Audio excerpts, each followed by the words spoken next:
terlebih dahulu dari Ibu tolong kenalkan.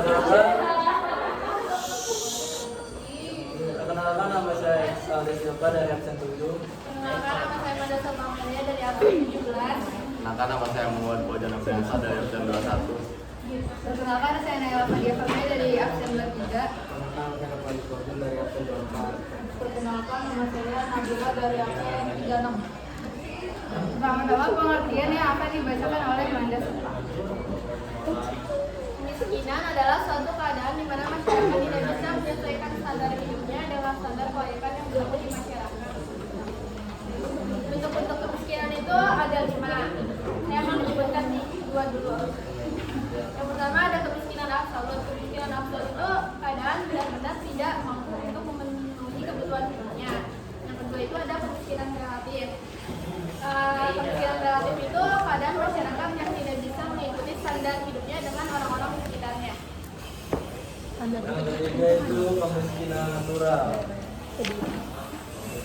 Ya, kemiskinan natural tuh kayak dari awal, dari faktor kayak fisiknya lah, kayak cacat gitu, ya gitu lah.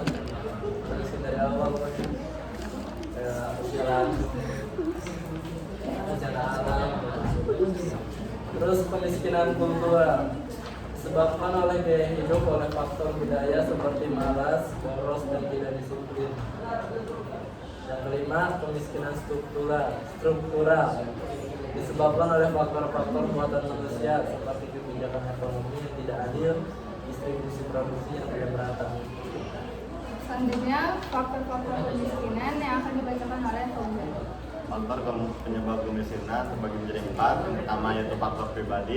Faktor pribadi itu contohnya kayak buta huruf, kecelakaan yang mengakibatkan cacat tubuh, dan lain sebagainya. Yang kedua ada faktor geografis, sumber daya alam yang tidak tersedia, terus bencana alam. Yang ketiga faktor ekonomis, kurangnya pertanian, distribusi pendapatan yang tidak merata. Yang terakhir faktor sosial, yaitu perumahan yang kondisinya tidak baik, rendahnya kualitas pendidikan sehingga tetap sulit mencari pekerjaan. Selanjutnya, dampak kemiskinan yang akan dibacakan oleh Nova. Kemiskinan yaitu ada meningkatkan angka pengangguran, banyak kasus putus sekolah, muncul berbagai masalah kesehatan masyarakat, meningkatnya tindakan kriminalitas, meningkatnya angka kematian, dan muncul berbagai konflik yang terjadi di masyarakat. Solusinya yang terakhir akan dibacakan oleh Nabila. Upaya mengatasi kemiskinan. Program pemerintah. 1. Program simpanan keluarga sejahtera. Yang kedua, program Indonesia Pintar. Yang ketiga, program Indonesia Sehat. Adapun upaya lainnya yaitu 1. Mengurangi beban pengeluaran masyarakat miskin. Yang kedua, meningkatkan kemampuan dan pendapatan masyarakat miskin. Yang ketiga, mengembangkan dan menjamin keberlanjutan usaha mikro dan kecil. Yang keempat, menyinergikan kebijakan dan program penanggulangan kemiskinan. Itu saja dari kami. Apakah ada pertanyaan? Silakan, Mbak Iko.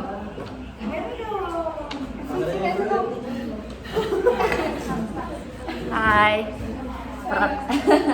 perkenalkan nama aku Cindy Rekasna, aku absen dari 5. Di sini aku mau nanya, di sini ada bentuk-bentuk kemiskinan. Tadi kan di sini deh ya. Iya. Tadi kan di situ ada kemiskinan natural.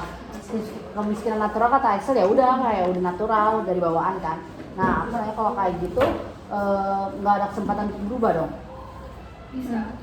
Dengan ada lagi yang sama upaya mengatasi kemiskinan itu ada program pemerintah. Di situ kan ada program simpanan keluarga sejahtera. Contoh implementasinya tuh apa di kehidupan kayak benar-benar udah nyata kayak gitu kan. Perkenalkan, nama saya Mada Sopamalia dari absen 17. Mau jawab yang program keluarga sejahtera itu contohnya itu kayak kalau di kehidupan sehari-hari kayak ngasih bansos ke keluarga-keluarga yang kurang mampu atau ngasih biaya yang buat keluarga yang kurang mampu. Udah yakin kesebar semua itu. Lagi kan waktu itu pernah ada rumor yang di itu kan nggak kesebar semuanya. Jadi kalau kayak gitu tapi kira-kira itu efektif nggak menurut kalian semua hal tersebut? Negatif.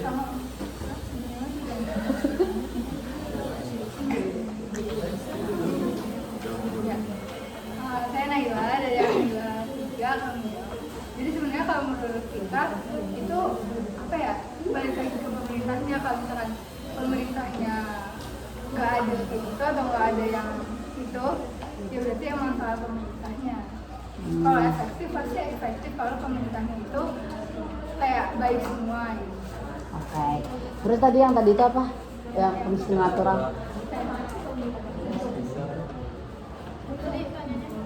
Kan kemiskinan natural kan kayak udah dari bawaan kan miskin gitu. Terus bisa gak berubah gitu? Dengan gimana? Prosesnya atau apa?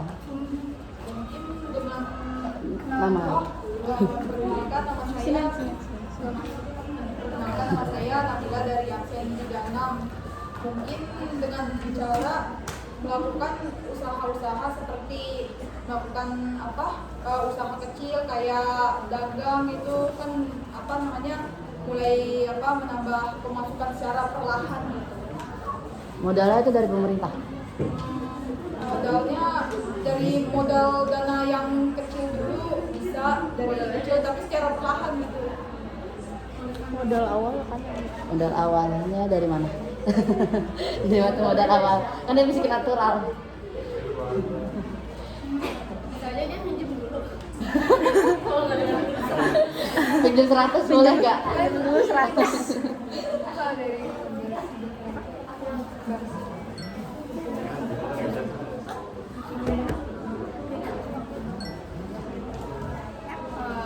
kalau yang sering dilihat ya, biasanya kan kalau misalkan yang kemiskinan natural itu kan biasanya turun gitu.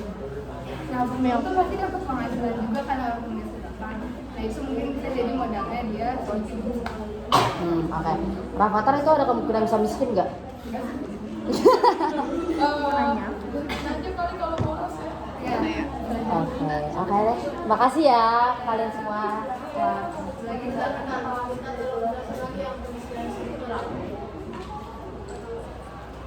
struktural itu disebabkan oleh faktor-faktor buatan manusia seperti kebijakan ekonomi yang tidak adil, distribusi produksi yang tidak merata.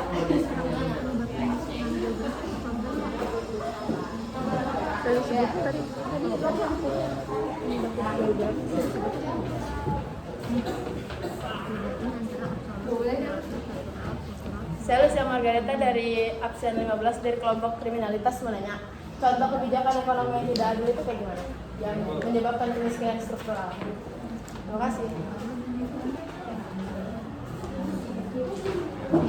Oke. Perkenalkan, nama saya Rizal Desri Bayahan dari absen 7.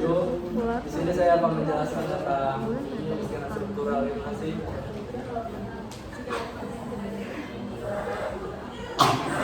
Gini loh sih, misalnya kan pas itu 2019 COVID nih, kan orang-orang bisa keluarkan ke kerja, terus kita dapetnya bansos gitu kan. Nah, kemiskinan struktural tuh apa tuh? Tidak adil ya? Buatan manusia. Kan kebijakan ekonomi yang tidak adil. Misalnya Manda dapat bansos, tapi Ojan enggak. Nah, Ojan tuh yang kemiskinan struktural berarti apa? Misalnya COVID nih, COVID-19, kan orang-orang dapat duit tuh dari bansos itu kan, nggak boleh keluar. Nah, kalau tidak adil ya? Sama gini, kan lagi COVID nih. Saya Naila Fadia Fabia dari absen 2-3. Jadi kan tadi COVID nih. Terus kalau misalkan itu, misalkan dari pemerintah atasnya ngasih duit ke pimpinan atas itu buat menggaji tiap orang. Tapi pimpinannya itu tuh kayak apa sih? Kayak korupsi juga. Jadi dia cuma ngasihnya sedikit doang. Jadi kan itu nggak adil.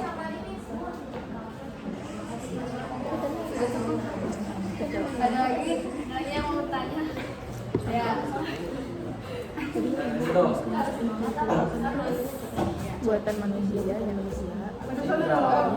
Saya Lina, absen 14 menanya, bagaimana cara kalian menyikapi kemiskinan jika kemiskinan itu sudah benar-benar melonjak tinggi? Nanyanya.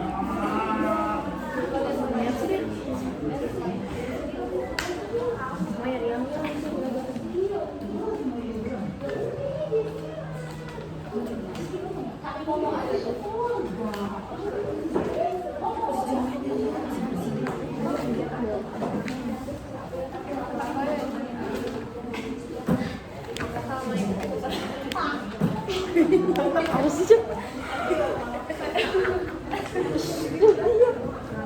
Saya Mangga dari absen 17, ingin jawab dari pertanyaan kita ya.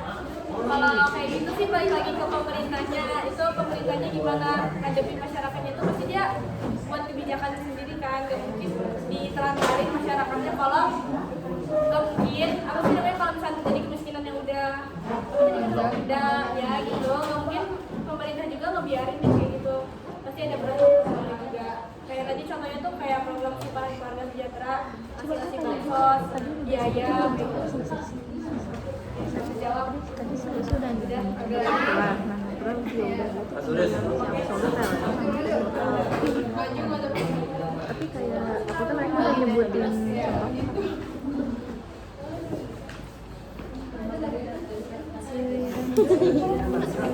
Saya Sulistina, absen 32 dari kelompok intoleransi. Di upaya mengatasi kemiskinan kan ada program pemerintah, ada program simpanan keluarga sejahtera, program Indonesia Pintar, sama program Indonesia Sehat. Nah, tapi program-program itu tuh kayak sering salah sasaran ke keluarga yang lebih mampu gitu, sedangkan ke yang kurang mampunya kayak kurang fokus gitu. Nah, itu gimana? Makasih. Gue nangkep.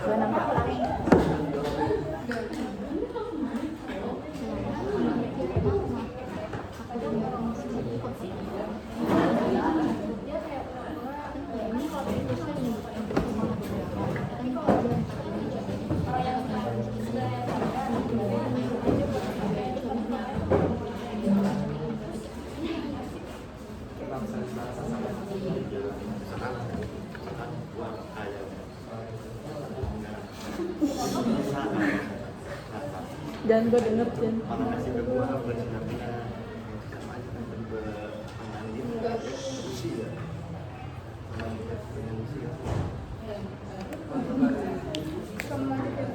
ini sisanya yang apa tadi? Salah sasaran. Nah, tapi seringkali program itu kayak salah sasaran gitu, malah yang sering dapat program itu kayak keluarga yang lebih mampu, sedangkan orang yang nggak mampu kurang kenal gitu, kurang jarang dapat.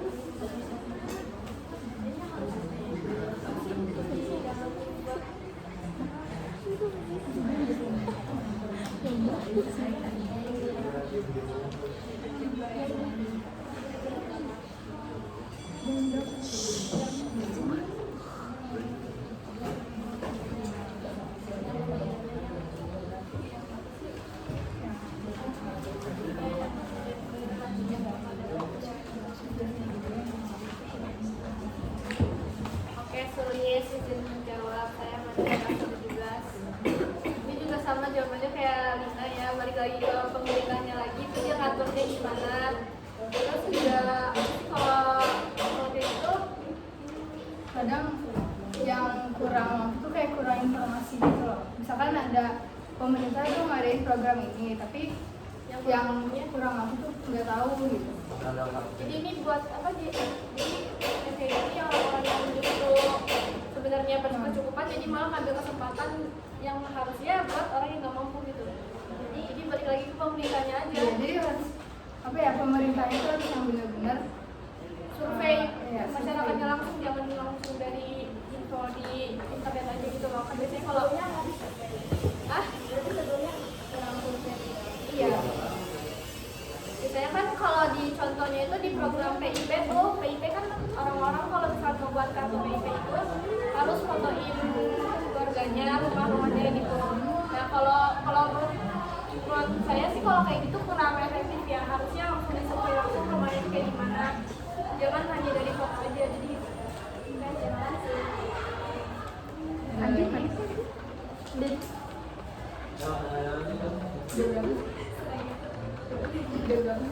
Semua kelompok udah Kelompok siapa lagi yang belum nanya? Kabar aja. Semua kelompok ditanya. Durasi.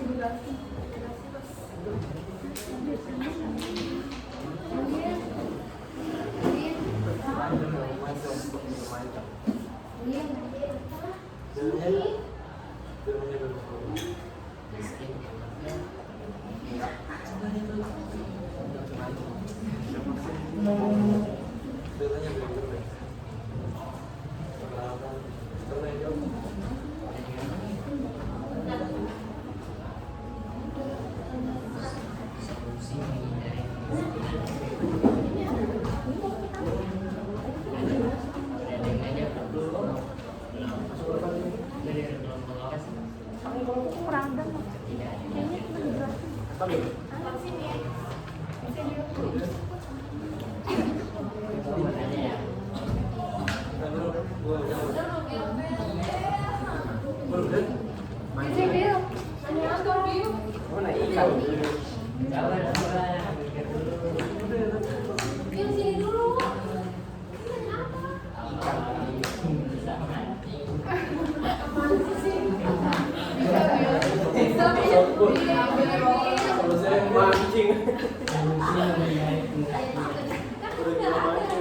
Maju deh. Masuk kamera. Ih, lama banget. Ayo. Waktu.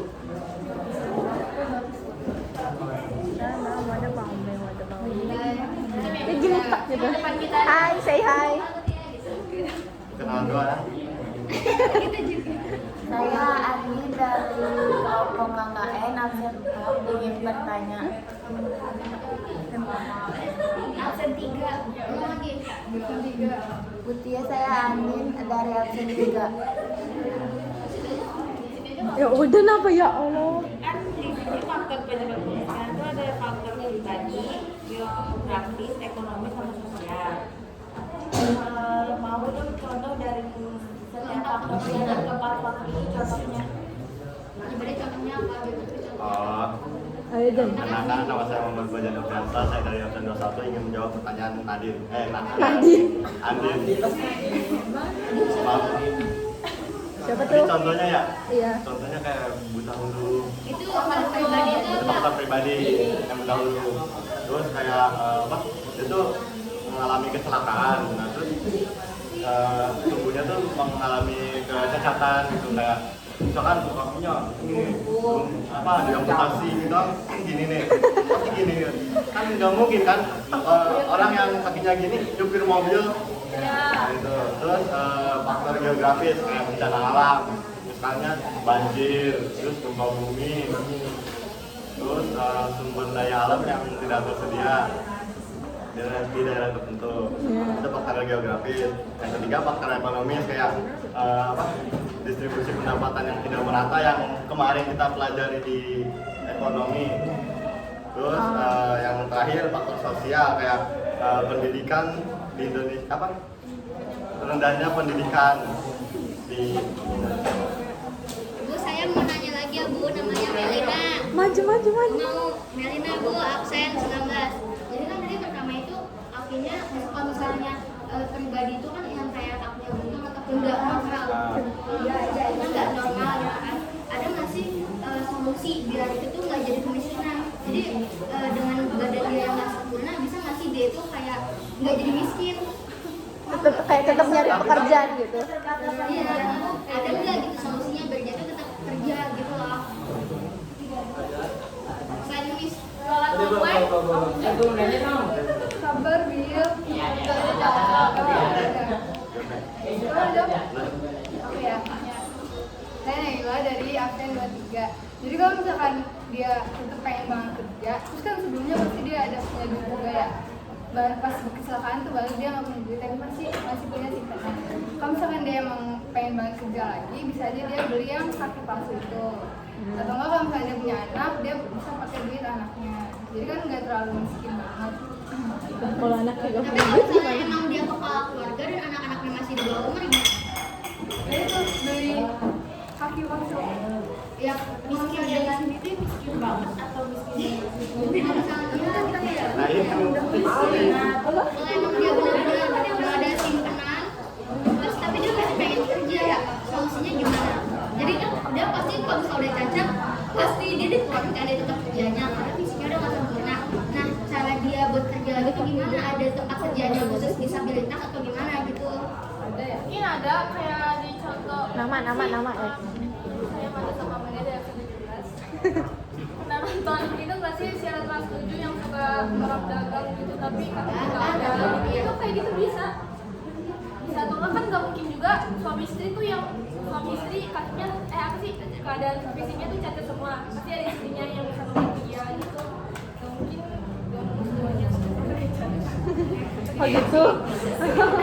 kalau yang tim piatu tim piatu lebih keluarga PDL lah dia mau nanya Dia dikenal. Halo, emang iya Wak, bukan absen. Iya, nama absen. Assalamualaikum. Assalamualaikum, nama saya Berputra Akil, absen 1 dari kelompok ketidakadilan. Oke. Dan Saya apa ingin Den? bertanya, kenapa faktor geografis mempengaruhi kemiskinan? Apa hubungannya gitu loh? Oke. Perkenalkan, nama saya Isolde Silva, absen 7. sumber daya alam kan apa tadi Geografis. tanya Pak Isu Sebenarnya udah. Gini Bir. Bir, kan faktor geografis itu sumber daya alam yang tidak tersedia di daerah tertentu. Contohnya bencana alam. Misalnya gempa nih, daerah kita punya hambatan semua di situ. Oh iya iya. Hancur lah. Semua hancur. Itu bisa bikin kita miskin ya? Nice. udah Mil udah Nggak ada lagi aroma, katanya apa? mau tanya Sekian.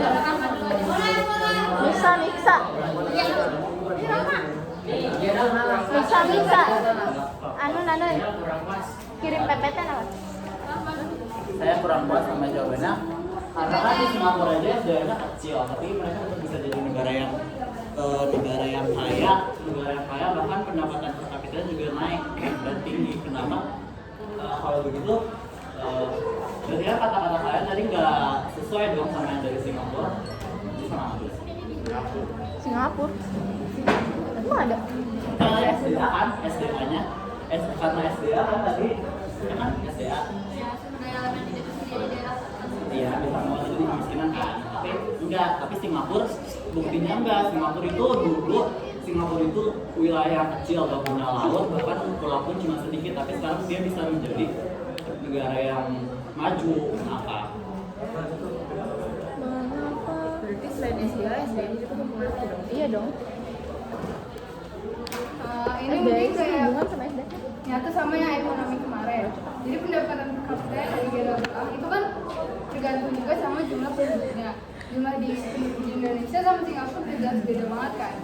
Ih banyak. Terus kalau misalkan SDA yang di Indonesia nggak cukup tuh kadang jadi nggak merata semuanya. kan untuk penambah apa sih Banyak. jumlah penduduk Indonesia kan banyak terus SDA-nya kurang ya makin kurang Jadi juga terus gak bukan miskin Lama. Nanya. Saya Rahma Karisma dari kelompok kriminalitas absen nomor 4.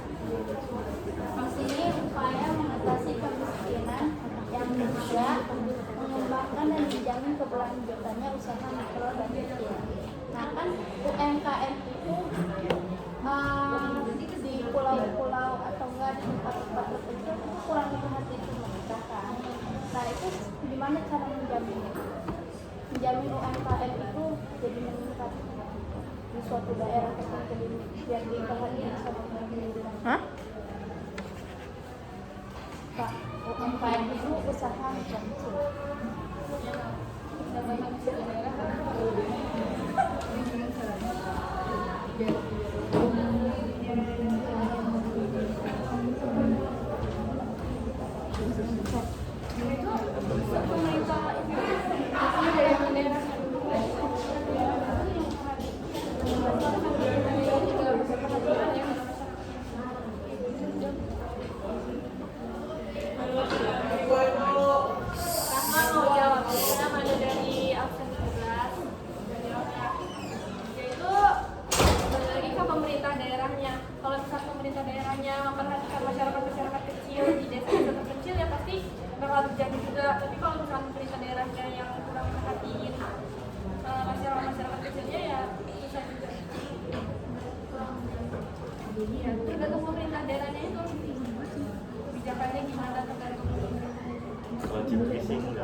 Ada yang mau nanya lagi gak? Udah. Sekian dari kelompok kami. Setengah jam. Lebihnya mohon maaf. Wassalamualaikum warahmatullahi wabarakatuh. Waalaikumsalam warahmatullahi wabarakatuh.